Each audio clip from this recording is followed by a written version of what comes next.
નમસ્કાર વિદ્યાર્થી મિત્રો, તપોવન વિદ્યાલયમાં આપ સર્વેનું હાર્દિક સ્વાગત છે। વિદ્યાર્થી મિત્રો, આજે આપણે ધોરણ 9 વિષય હિન્દી પાઠ 16 ભારતીય સંસ્કૃતિ में ગુરુ શિષ્ય સંબંધમાં આપણે આગળ અભ્યાસ કરીશું।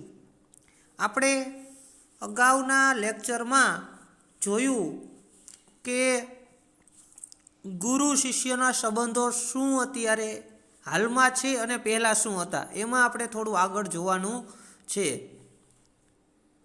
તો આપણે આગળ અભ્યાસ કરીશું। તો અભ્યાસ કરીએ કે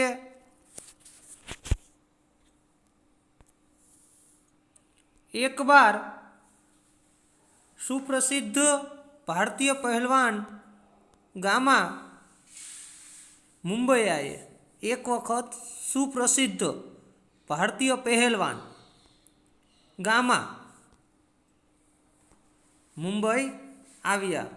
एक वक्त सुप्रसिद्ध भारतीय पहलवान जे कुश्ती करे ने करे ने पहलवान मुंबई आव्या। उन्होंने विश्व के सारे पहलवानों को कुश्ती में चैलेंज दिया। इन्हें उन्होंने लेने विश्वना सारे बधा पहलवानों ने कुश्ती माटे चैलेंज आपी। एम मतलब कि एने जीतीने तमे बताओ एवी एने चैलेंज आपी। अखबारों में यह समाचार प्रकाशित होते ही एक पारसी पत्रकार ने उत्सुकतावश उनके निकट पहुंचकर उनसे पूछा। शू थयुं? अखबार एटले छापा में आ समाचार प्रकाशित थया एटले छापामां आव्या एटले एक पारसी पत्रकार, पारसी जो हिंदू केम आपणे हिंदू छी कोक शीखो एम पारसी, एक पारसी पत्रकार एने उत्सुकतावश उत्साह थी उन्हें निकट पहुँच कर नजीक पहुँचीने उन्हें पूछ्यू, साहब विश्व के किसी भी पहलवान से लड़ने के लिए आप तैयार है तो आप अपने अमुक शिष्य से ही लड़कर विजय प्राप्त करके दिखाओ। साहेब विश्वना एने शू पूछ्यू, साहेब विश्वना कोई भी पहलवान साथे आपणे तमे लड़वा तैयार छो, कुश्ती करवा तमे तैयार छो, तो आप अपने अमुक शिष्यो आप अपने कंईक थोड़ा शिष्यो जे तमे जेने शीखवाड्युं छे कुश्ती शिष्यो ए शिष्योने तमे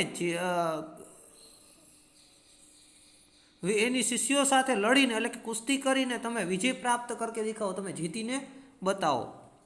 गामा आजकल के शिक्षा क्रम में रंग ये नहीं थे। गामा जे हता ने गामा आपणे पहलवान गामा एने शू ई आजकालनी जे शिक्षामां हता एवी शिक्षा नहोती प्राप्त थई। ई आपणी खरेखर भारतीय संस्कृति में शिक्षा शू छे एनुं महत्व खबर हती, इसलिए उन्होंने इस शब्दों को हैरान कर दिया। एटले एना माटे आ शब्दों एने जे ओला जे पारसी वापरा ने एनाथी एने खूब ज दुख थयुं। एम आंखें फाड़कर उस पत्रकार का चेहरा ताकते ही रह गए। आंखों फाड़ीने ओला पत्रकारनो चेहरो जोता रही गया। बाद में धीरे से कहा, पछी धीमे थी कीधुं, भाई साहब मैं हिंदुस्तानी हूँ। भाई साहब हूँ हिंदुस्तानी छूँ। हमारा अपना एक निजी रहन सहन है। अमारू पोतानुं एक कंईक निजी पोतानुं रहन सहन करवानी रहेवानी एक जे छे ई कहेवाय कि आपणी परंपरा है। शायद इससे आप अपरिचित है, कदाच तमे आप एनाथी जाणता नहीं हो कि भारतनी परंपरा शुं छे। जिस लड़के का आपने नाम लिया वो मेरे पसीने की कमाई मेरा खून है। जे तमे लड़क जे छोकरानुं तमे नाम ल्यो छो ने कि जे मारो शिष्य छे एनी साथे हूँ लड़वा जाऊँ, ए मारी पसीना एटले के परसेवानी कमाणी छे, मारो पुत्र छे, मारा खून मेरा खून है, मारो पुत्र छे और मैं बेटे से भी अधिक प्यार है। मने मारा शिष्य ऊपर मने मारा पुत्र थी पण वधारे प्रेम छे। इसमें और मुझमें फर्क ही कुछ नहीं है। एना में मारा में कांई फेर ज कांई नथी। मैं लड़ा या वह लड़ा, हूँ लड़ूँ के ते लड़े, दोनों बराबर ही होगा। बने बराबर ज छे, कारण के मारो शिष्य छे, मारा द्वारा एने तैयार करेलो छे, माटे हूँ लड़ूँ कि लड़े बे बरोबर ज छे। हमारी इस परंपरा को आप समझने की चेष्टा कीजिए। हमारी आ परंपरा जे छे ने, तो भारतनी संस्कृति परंपरा इन तमे समझवानी कोशिश करो। हम लोगों क्यों वंश परंपरागत से शिष्य परंपरा अधिक प्रिय है। અમારા લોકોને વંશ પરંપરા કરતાં શિષ્ય પરંપરા ઓલું કે વંશ પરંપરાગત એટલે શું છે, બાળકો વંશ પરંપરાગત એટલે એના પોતાના દીકરાઓ બાળકો એના કરતાં અમને અમારા શિષ્યોની પરંપરા એટલે કે શિષ્યોને સાચવવા, શિષ્યોને જે છે માન સન્માન અને શિષ્યોની પ્રગતિમાં અમને વધુ प्रिय अમને વધુ ગમે છે।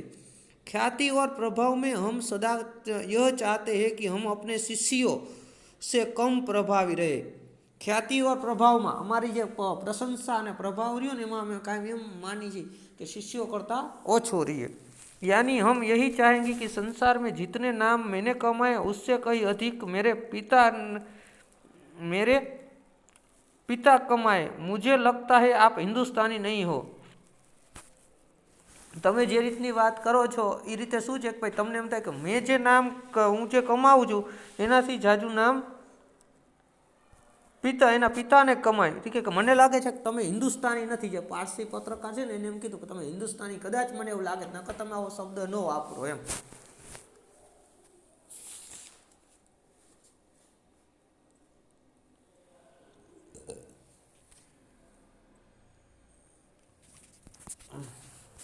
भारत में गुरु शिष्य संबंध का वह भव्य रूप आज साधुओं, पहलवानों और संगीतकारों में थोड़ा बहुत ही सही पाया जाता है।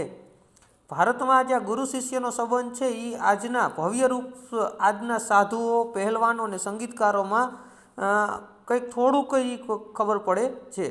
भगवान रामकृष्ण वर्षों योग्य शिष्यों को पाने के लिए प्रयत्न करते रहे।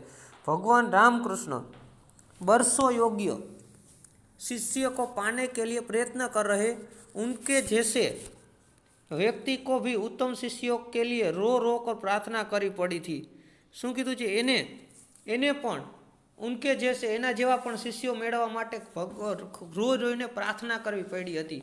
हमें समझा जा सकता है कि एक गुरु के लिए उत्तम शिष्य कितना महंगा और महत्व है।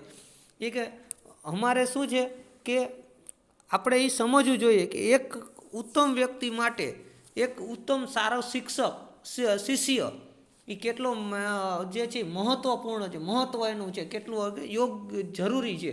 संतान प्राप्ति वर्ग उन्हें दुख नहीं देता पर बगड़ शिष्य के रहने के लिए वे एकदम तैयार नहीं होते। શું છે સંતાન પ્રાપ્ત જે છે એ પ્રાપ્તિ માટેને દુઃખ નથી થતું પણ એક સારો શિષ્ય ન મળે તો એ વ્યક્તિને दुख થાય છે। हम इस संबंध में हेवान ऐसा का एक कथन सदा स्मरणीय है। उन्होंने कहा था मेरे अनुयायी लोग मुझसे कहीं अधिक महान है और उनकी झुतिया होने की योग्यता भी मुझ में नहीं है। शू कि इस संबंध में हेवान ईसा एने कीधुं हतुं કે એક એનું કહેવત જે છે મને સદા કાયમ યાદ છે। એને કીધું હતું કે મારા અનુયાયીઓ એ ખૂબ જ મહાન છે કે એના જેવી કે જેની મોજડી જેવું પણ મારી એની યોગ્યતા નથી, એને ચંપલ જેવી પણ મારામાં યોગ્યતા નથી। यही बात से गांधी जी बनने की क्षमता जिनमें है उन्हें गांधी जी अच्छे लगते और वे ही उनके पीछे चलते भी है। विवेकानंद सिर्फ उन्हें पसंद आएंगे जिनमें विवेकानंद बनने की अद्भुत शक्ति निहित है। गांधीजी शू कहेवाय गांधीजी एने ज हारा लागशे के जेने गांधीजी बनवा मागे छे। विवेकानंद एने ज हारा लागशे जेने विवेकानंद पोते बनवा मागे छे। एटले कहेवाय छे के आवी रीतना गुरु शिष्यनो संबंध हतो। तो विद्यार्थी मित्रों आ जे गुरु शिष्यनो संबंध जे छे ए खूब ज महत्वपूर्ण है। तो आजना आपणे आ लेक्चर में विडियो में आपणे आटलू राखी। आगला अगाउना हवे पछीना विडियो में बाकीनो आपणे पाठ पूर्ण करीशुं। अस्तु।